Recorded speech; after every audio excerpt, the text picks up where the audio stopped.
lorsque vous allez créer des étiquettes, vous allez aussi aller sur l'onglet Publipostage. Dans cet onglet Publipostage, vous allez de nouveau dans Démarrer la fusion et le Publipostage et lancer l'assistant de fusion et Publipostage pas à pas. Comme on a fait tout à l'heure avec la lettre. Ensuite, dans l'écran qui s'est affiché, pareil, à la droite de votre espace de travail, cette fois, vous cochez étiquette dans la première étape. Et vous cliquez sur suivant. Sur cette deuxième étape, vous allez laisser modifier la disposition du document. Par contre, vous allez cocher option, vous allez cliquer sur option d'étiquette. Word vous ouvre une fenêtre et la particularité, c'est qu'il faut faire bien attention au nom du fournisseur des étiquettes. Si vous regardez au rétroprojecteur, vous voyez que j'ai également une liste déroulante. Et là, j'ai des marques et on dit OK. Voilà. Donc là, vous avez un aperçu du quadrillage. Donc Word vous a intégré un tableau avec, vous voyez, un petit quadrillage bleu. Ce quadrillage, il n'est pas forcément visible.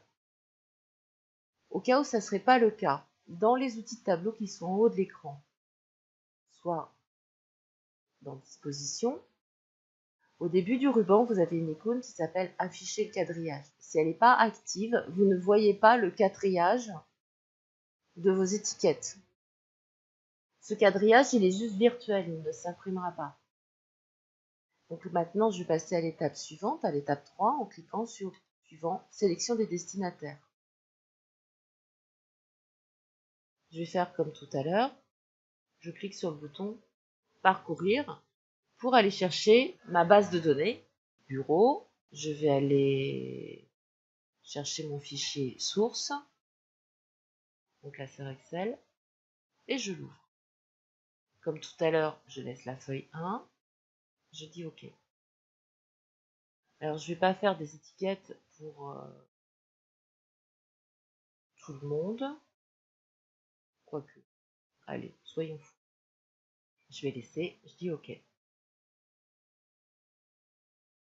Donc, il vous a intégré dans chaque cellule enregistrement suivant. Mais votre curseur continue à clignoter dans la toute première cellule de votre feuille.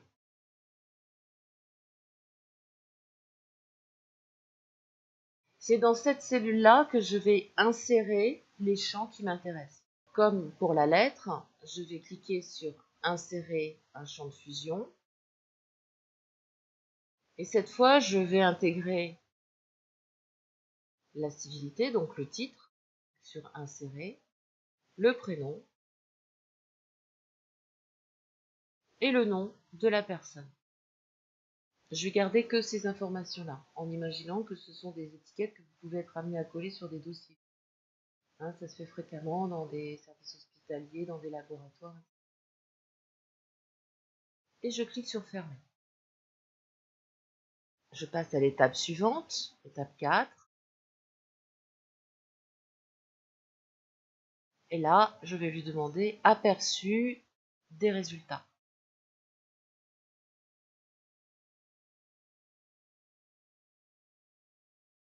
Comme précédemment, je vais mettre mes espaces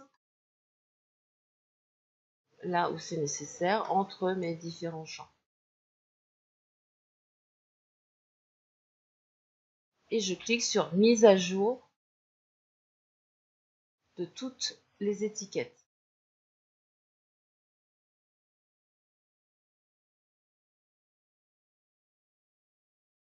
Et je passe à l'étape 5, aperçu de vos étiquettes.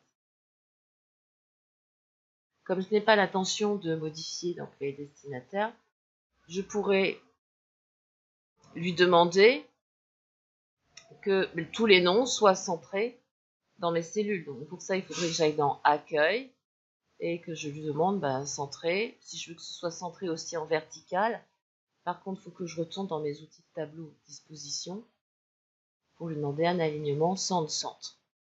Mais comme j'étais arrivée à mon étape 5, on a aussi la possibilité de revenir à l'étape précédente pour lui demander de nouveau mise à jour de toutes les étiquettes. Là, je ne suis pas sûre qu'il me l'ait fait correctement, mais on ne va pas tarder à le vérifier. Je demande aperçu des résultats, il ne l'a pas fait.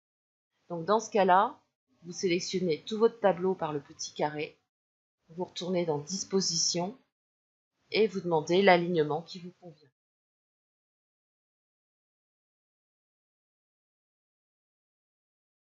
Et je passe à l'étape suivante, aperçu, puis fin de fusion. Et là, je demande aussi modifier les étiquettes individuellement. Je le laisse sur tous, je dis OK. Et Word m'a également généré un nouveau document qui s'appelle étiquette.